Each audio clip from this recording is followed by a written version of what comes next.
Meus irmãos e meus queridos amigos, se há mais alguma visita no nosso meio, sinta-se bem-vindo, sinta-se bem entre nós e vamos abrir a palavra de Deus. Convido-vos a abrir no livro do profeta Isaías e no capítulo 30.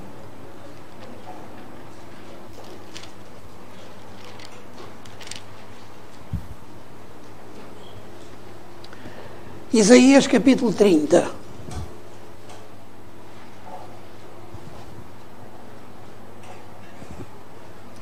E vamos ler apenas um versículo, que é o versículo 15.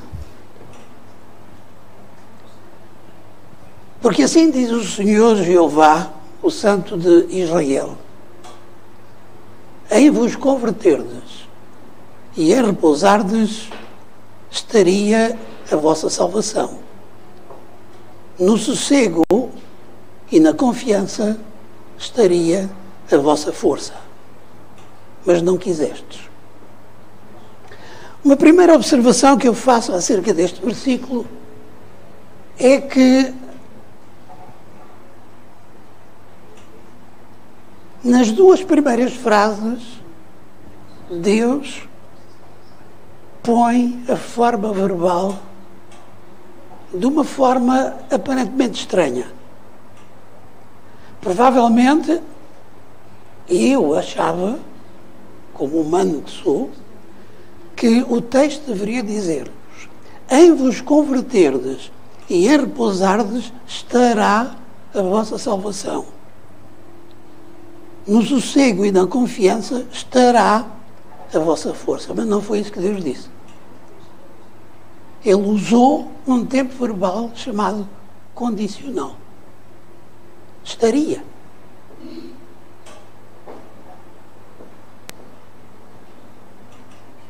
E porquê este estaria e não o está?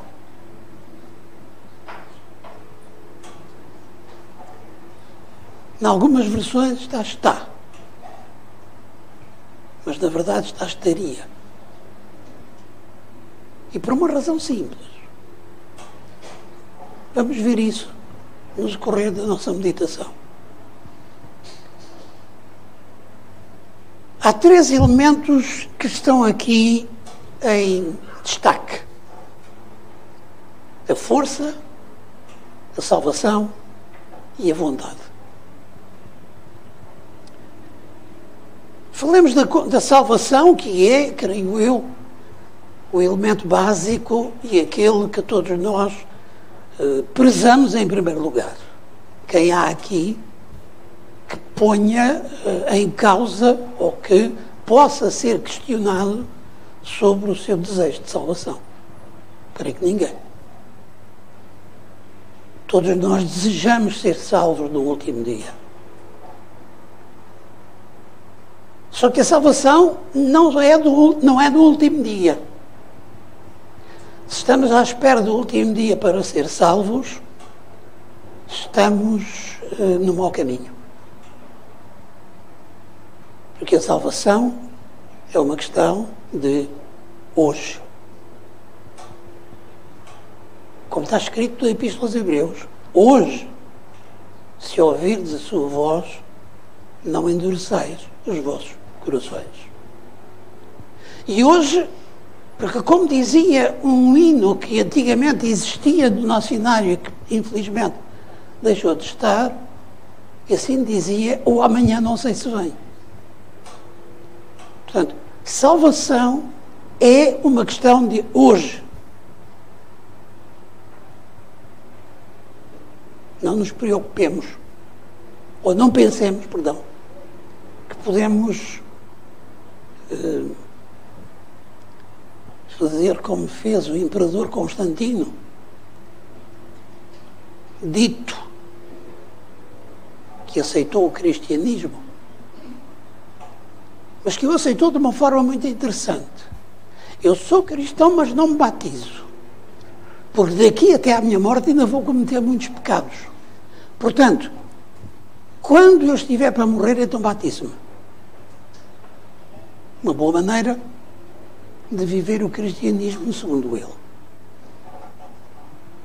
Meus irmãos,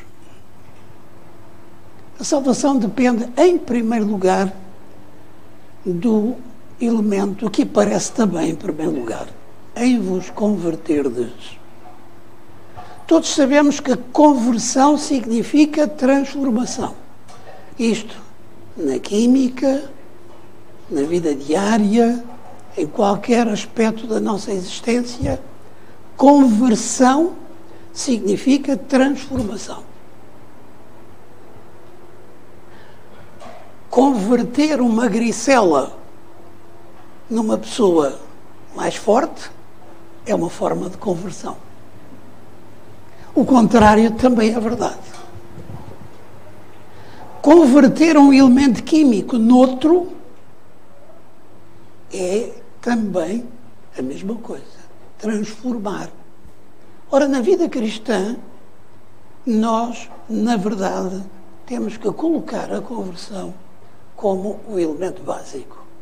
Reparem, por exemplo, o que escreveu o profeta Oseias, no capítulo 12. Para quem não se lembra Oseias, fica imediatamente a seguir a Daniel. Oseias, capítulo 12.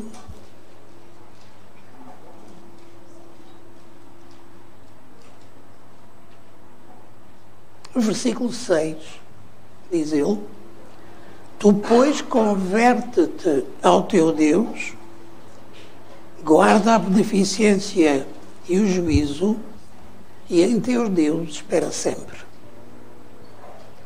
Tudo quanto nós podemos esperar de Deus passa pela conversão. Não esperemos que Deus tome conta da nossa vida ou que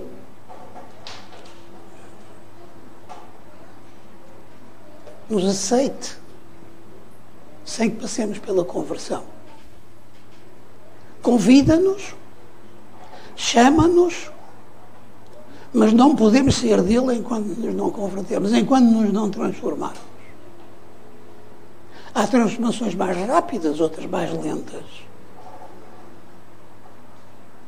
A conversão do Landgrão na cruz, quase diríamos, relativamente, foi quase instantânea. Havia já uma semente lá dentro, mas de qualquer forma, aquele foi o momento. Pedro levou algum tempo.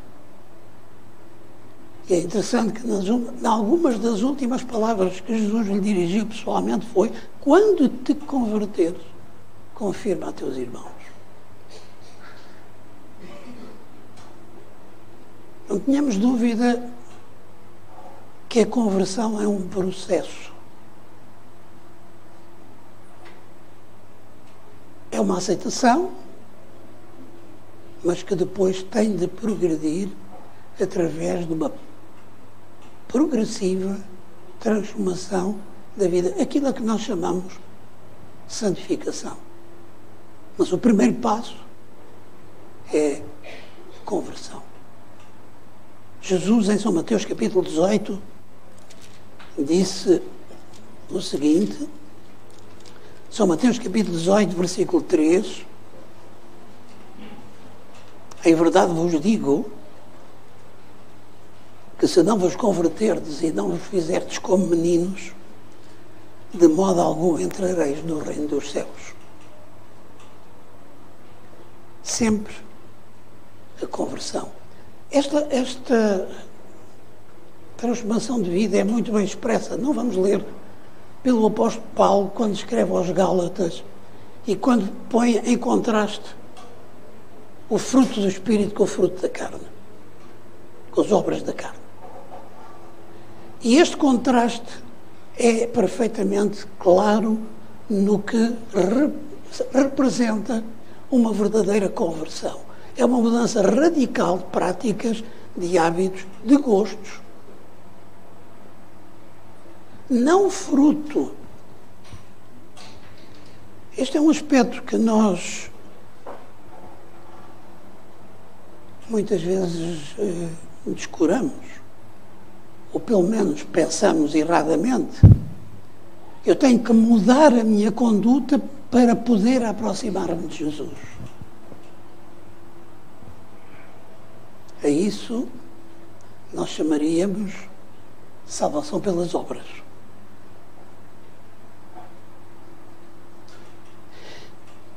Eu tenho de aproximar de Jesus para mudar as minhas obras. É Jesus, através do Espírito Santo, que irá efetuar essa transformação na minha vida. A iniciativa minha é a de dizer: Senhor, eu estou aqui como sou. Não posso fazer nada. Pode o etíope mudar a sua pele? Pode o leopardo mudar as suas manchas? Então também vós podereis fazer coisas boas, tendo sido ensinadas a fazer coisas más. Todos nós temos uma certa tendência de pensar que a salvação depende daquilo que nós fazemos. E temos uma certa tendência de fazer listas de coisas erradas. Eu lembro-me quantas vezes, quando era adolescente, quando chegava o dia 31 de dezembro, eu dizia: a minha vida no ano que vai tem que transformar. E fazia uma lista de coisas que eu tinha que mudar na minha vida. No dia 1 ainda era capaz de, mais ou menos, mas no dia 2 já nem sequer me lembrava da lista. Porque a nossa aproximação para com Jesus não é feita a partir de listas de coisas que eu tenho que deixar e de listas que eu tenho, de coisas que eu tenho que aceitar.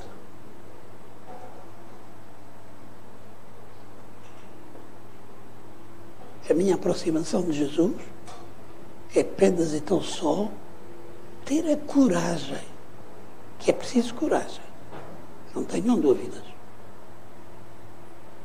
para dizer: Senhor, eu estou aqui sujo, sem préstimo, mas é desta maneira que eu me coloco na tua mão para que tu faças aquilo que é preciso fazer.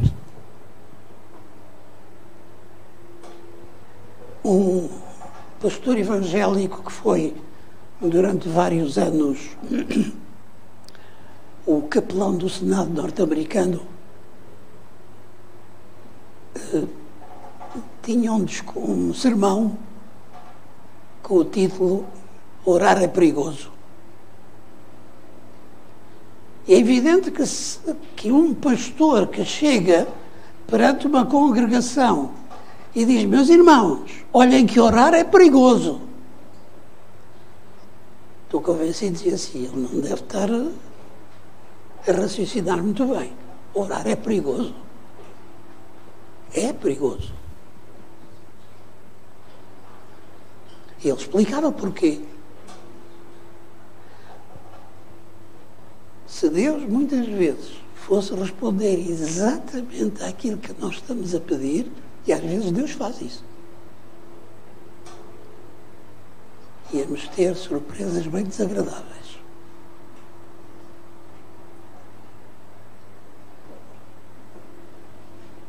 A oração tem que ser fruto da entrega do meu coração nas mãos de Jesus.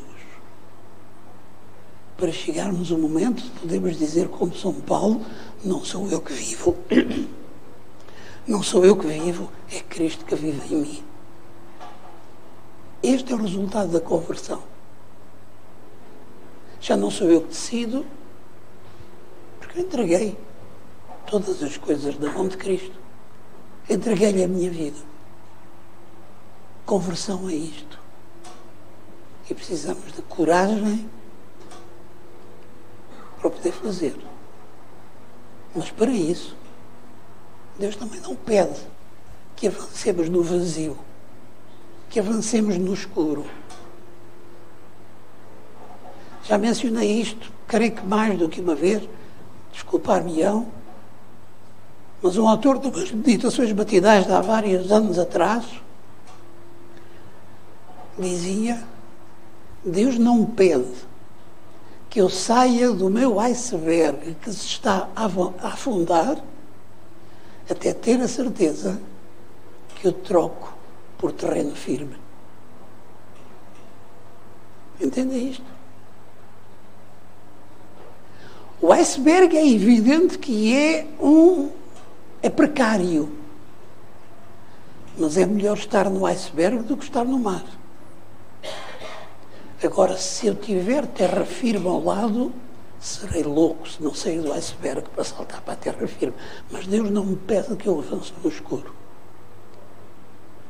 Deus pede que eu conheça, que eu faça como os bereanos, que investigue, e quando tiver esclarecido a minha mente, quando as minhas dúvidas estiverem satisfeitas, serei louco se continuar no mesmo caminho.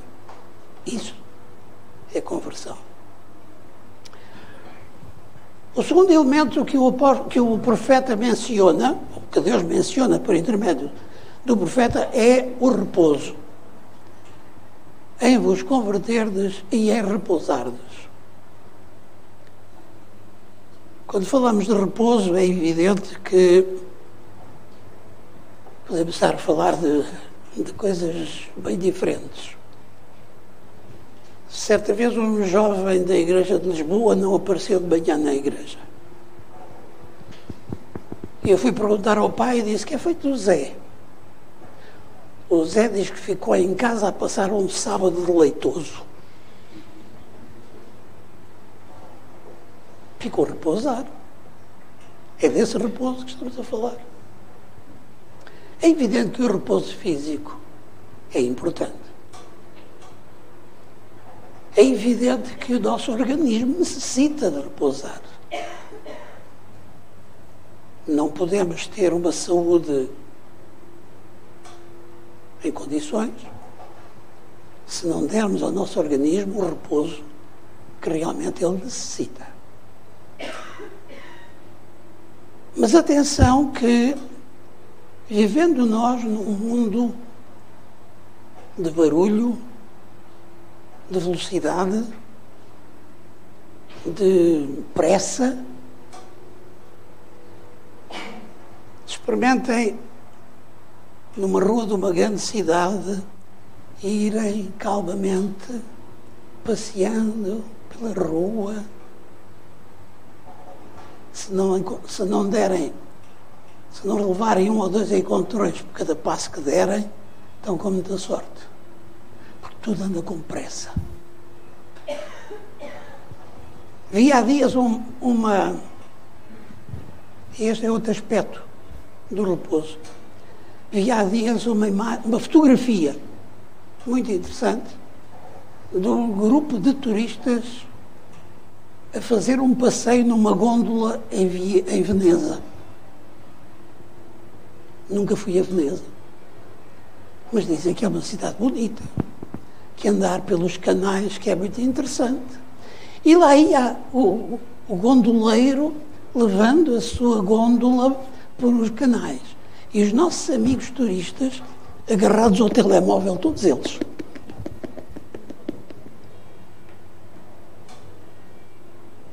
Não viam nada. Porque o interesse deles está focado noutra coisa.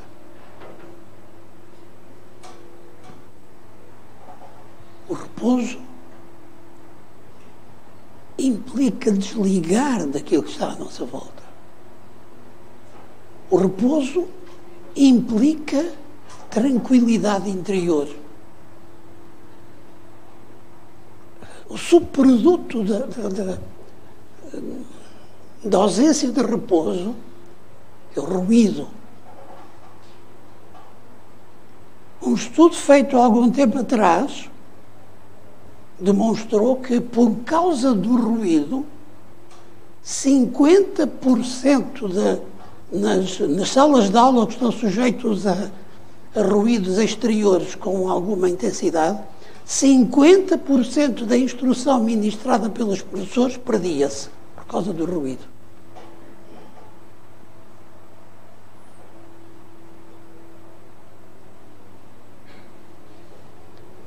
O ruído impede-nos de pensar e é isso que Satanás quer. Impedir-nos de pensar. Impedir-nos de olhar à nossa volta e de tomarmos consciência de onde estamos e por que estamos aqui.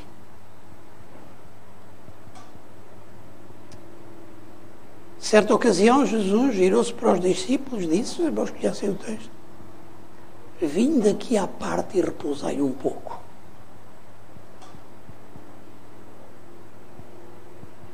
Até Jesus tinha necessidade de repouso.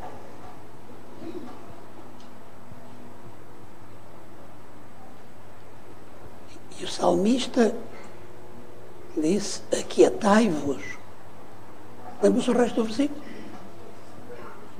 Aquietai-vos e sabei que eu sou Deus.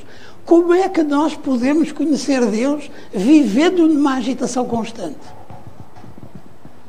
O que Deus diz ali por intermédio no salmista é: queres conhecer-me? Para, aquieta-te, tranquiliza-te. Dá-me a oportunidade de falar contigo. Dá-me a oportunidade de ser ouvido por ti. Em vos converterdes e em repousardes estará a vossa força. Eu tenho comigo duas citações do Espírito de Profecia que quero partilhar convosco. Humildade e mansidão de espírito, que sempre caracterizam o divino Filho de Deus, uma vez possuídas pelos seus fiéis seguidores, trazem constantemente paz e felicidade que os elevam acima da servidão da vida artificial. E a outra diz: haverá paz constante a fluir da alma, pois o descanso encontra-se na perfeita submissão a Jesus. Na obediência à vontade de Cristo encontra-se o descanso. O discípulo que segue os passos mansos e humildes do Redentor encontra descanso que o mundo não pode dar, mas também não pode tirar.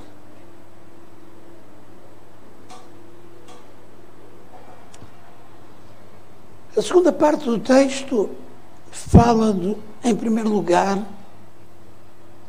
do sossego.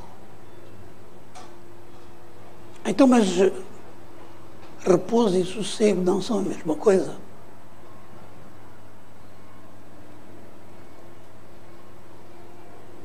Não necessariamente. Não exatamente. O sossego é algo que tem que ver com o interior. Eu posso estar a descansar, mas fisicamente e a minha mente a trabalhar, o que não é necessariamente mau. Mas quando eu estou em sossego, há uma sintonia entre o interior e o exterior da minha vida.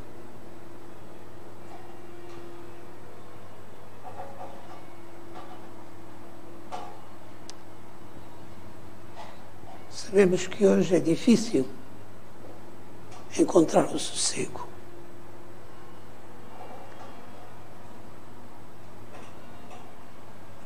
Todos nós estamos, de uma forma ou de outra, preocupados com alguma coisa,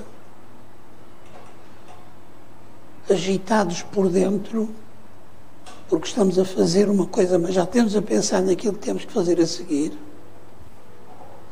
E às vezes concluímos mal uma tarefa pela pressa, porque há a tarefa seguinte à nossa espera. Mas quando interiormente estamos sossegados, as coisas fluem tranquilamente e de forma generosa. Deixem-me ler-vos esta citação. A generalizada necessidade de sossego e de confiança evidencia-se no uso cada vez maior dos remédios chamados tranquilizantes. Essas pílulas, compradas da farmácia, são para muitos o único recurso que buscam para conseguir paz e confiança. Sem dúvida que têm um propósito útil nas mãos de médicos competentes. Mas para muitos são apenas muletas que levam a debilitar os músculos da fé pela falta de uso. Um caráter sereno e confiante não se consegue mediante produtos químicos que dissolvam a ansiedade, mas sim em tomar tempo e fazer esforço para excluir o mundo, de maneira que a paz de Deus entre no coração e acalme o sossego. Quero deixar já aqui claro que nem o autor, nem eu busquei este texto para dizer, como infelizmente já tenho ouvido dizer, meus amigos, nada com os médicos. Nada com remédios destes, aquilo e do outro.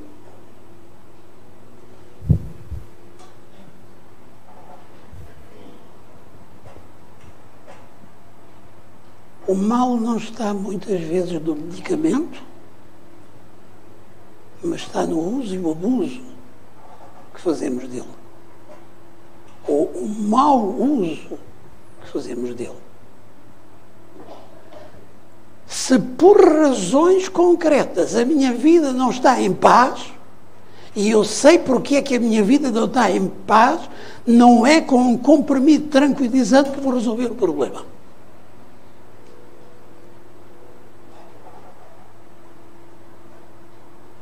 Mas há situações em que o organismo humano já atingiu tal nível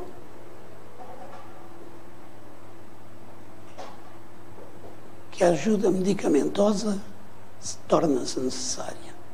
Por exemplo, já ouvi dizer mais que uma vez, a depressão. Está com uma depressão. É porque a sua vida espiritual não está boa. É porque a sua relação com Deus não está boa. E muitas pessoas têm vivido angustiadamente a sua vida,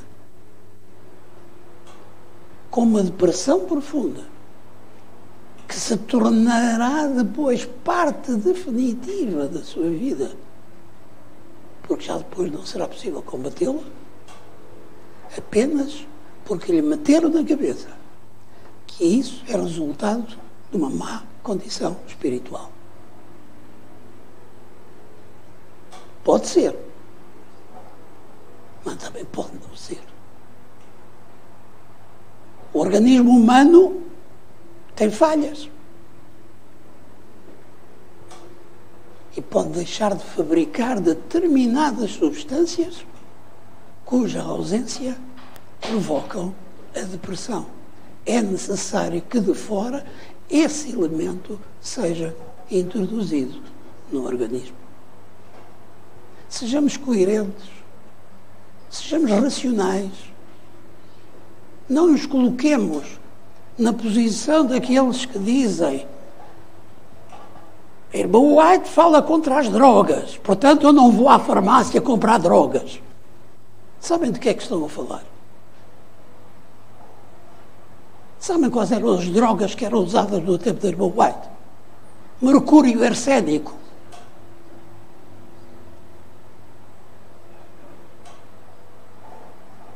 Não admira que ela falasse contra as drogas. Mas se calhar não sabem que irmão White chegou a usar tratamentos de radioterapia e que se sentia muito satisfeita com os resultados. Sejamos coerentes. Não vamos cair num extremo de tudo é diabólico, ou no outro extremo tudo é bom. Vivemos num mundo em que estes dois extremos estão misturados, infelizmente. E precisamos nos lembrar que em Deus podemos encontrar o sossego e a confiança. Não devemos perder a confiança em Deus. Quando sobrevêm experiências difíceis, podemos ser levados a duvidar do cuidado de Deus. Tenhamos, porém, a certeza de que Ele está a dirigir a vida de cada um de nós e temos de ter confiança de que, passadas as provas desta vida, Ele nos levará com segurança para o lar eterno. Em Isaías, no capítulo 26, o Senhor diz isto.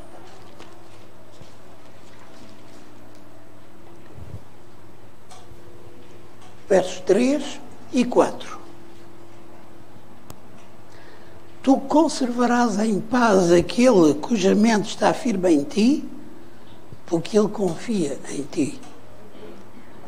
Confiai no Senhor perpetuamente, porque o Senhor Deus é uma rocha eterna.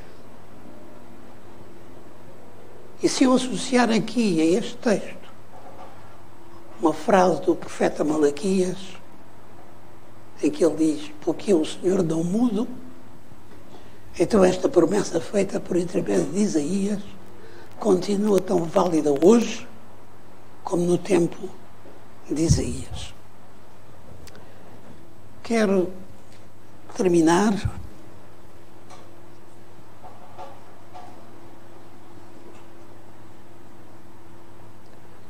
estamos nos aproximando, como sabemos, intelectualmente pelo menos, da breve volta de Jesus. Quando olhamos à nossa volta ao que se passa no mundo atualmente, e estou a falar a vários níveis. Quando olhamos à nossa volta do que se passa no mundo físico,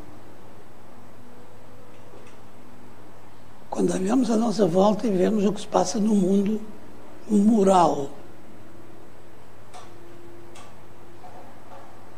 quando olhamos à nossa volta e olhamos o que se passa no mundo político, cada vez mais me vêm à mente as palavras do Espírito de Profecia. Simples, mas diretas. Os últimos acontecimentos serão rápidos. Quando nós vemos a transformação política pela qual a Europa está a passar, quando nós olhamos e vemos como a famosa e tão falada União Europeia se está a transformar cada vez mais na desunião europeia, quando nós vemos as posições governativas a extremarem-se, criando instabilidade,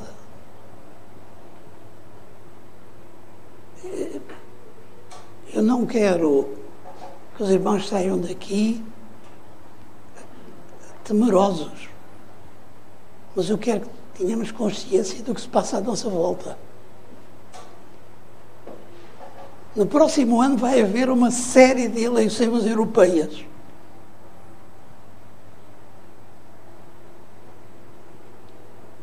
E a verdade é que nos últimos tempos as eleições têm tendido todas para a extrema-direita. Se nós vemos as manifestações de neonazis na Alemanha,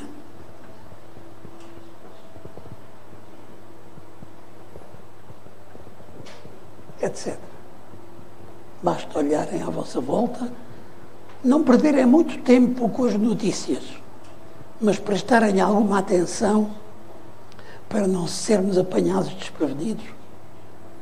Não sejamos os maluquinhos dos telejornais, que veem tudo.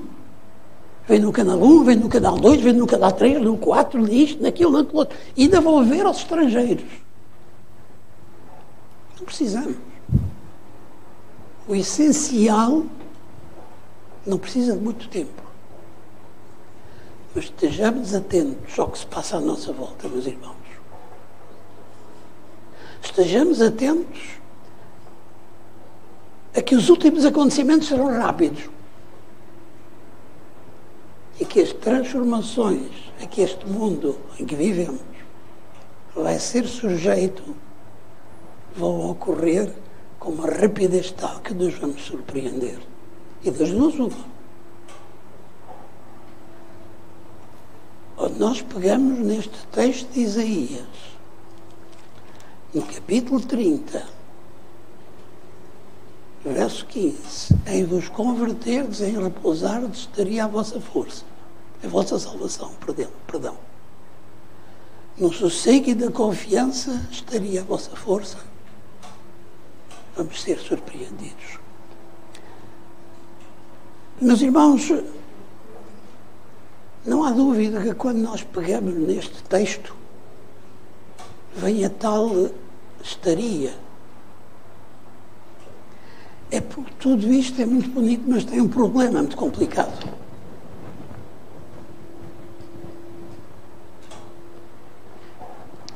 Esse problema é simples, complicado, mas simples ao mesmo tempo. E o problema sou eu.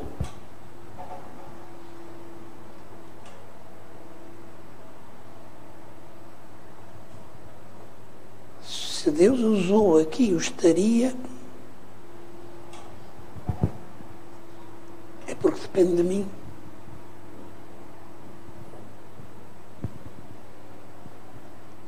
Como é que termina o texto de Isaías 30, verso 15? Lembram-se? Alguém é capaz de me dizer como é que termina?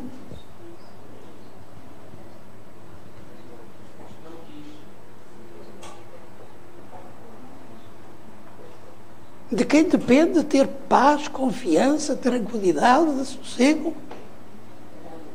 De mim. Nós temos um exemplo, e com isto eu vou terminar, que é suficientemente claro, que encontramos em São Mateus. São Mateus, capítulo 23. Lembram-se de que é que fala o capítulo 23 de São Mateus? Sem olhar para lá. Olhando para lá ficam a saber. Sabem de que é que fala o capítulo 23 de São Mateus? Não. É o capítulo que fica imediatamente antes do discurso profético do capítulo 24. E antes do discurso profético no capítulo 23, fica um outro discurso de Jesus, dirigido a quem? A quem? Olhem para a Bíblia. Dirigida a quem? Os escribas e os fariseus. Ah, é? Há tanto fariseu entre nós, meus irmãos. Há tanto escriba entre nós. Aqueles que sabem tudo e que à porta de saída têm sempre uma palavra, ou quase sempre. Aquilo que o irmão disse não era bem assim, que eu é que sei. E que se calhar já disse coisas que não são bem assim. Todos nós temos um bocadinho de fariseus. E este capítulo 23 é para hoje e para nós. E a certa altura ele diz, é um texto pungente. Sabe o que é que quer dizer pungente? Não tem que ver com a pulsão. Não sabe o que quer dizer pungente? Vou ver ao dicionário. É o verso 37. Jerusalém, Jerusalém, que matas os profetas, apedrejas os que te são enviados. Quantas vezes quis eu ajuntar os teus filhos, como uma galinha ajunta os pintos debaixo das asas, e tu não quiseste.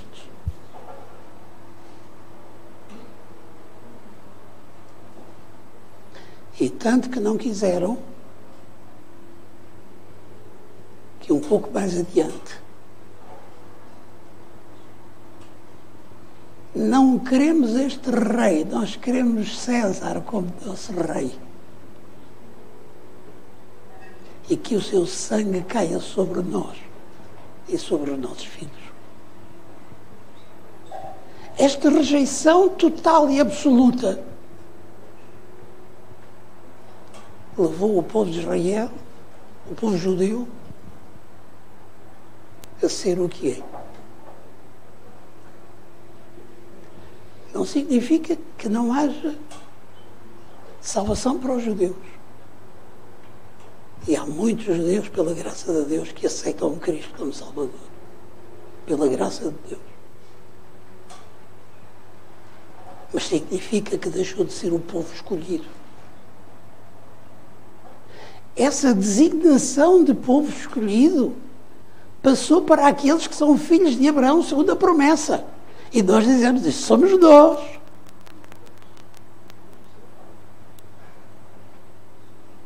Queremos? Josué pôs o povo de Israel, se lembram, diante de um dilema, que é interessante. Escolhei hoje a quem sirvais. Lembram-se do texto? Qual foi o dilema em que o povo de Israel pôs? Servia a quem ou a quem? Como? Não ouço. A Deus ou a Baal? A Deus ou aos deuses das terras? É isto? Não, meus irmãos, não é isto. Os deuses na terra que os vossos pais tiveram, os pagãos de onde saiu Abraão, ou os deuses das... É engraçado que Josué põe o povo perante o dilema, duas adorações pagãs. Por aí eu e a minha casa não íamos nem um nem o outro, servirmos a Deus. A terceira via.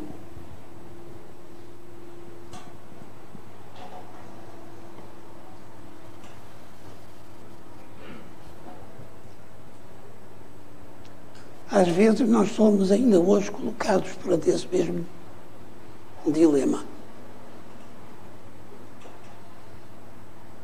O que é que escolheremos? Seguiremos Josué, que desprezou o passado e o presente e escolheu Deus? Proverá Deus que sim. Mas, meus irmãos, eu não queria terminar deixando-vos numa situação com um pensamento, não digo negativo, mas de alguma ansiedade. Quero terminar antes com as palavras de Jesus, quando ele disse: eis que estou convosco todos os dias até à consumação dos séculos. Aconteça o que acontecer na nossa vida, cometamos os erros que cometermos, não somos escorraçados por Deus. Antes ele continua de braços abertos à nossa espera, para um dia poder dizer: vinde, benditos de meu Pai. Desejo isso para mim, desejo isso para cada um de vós.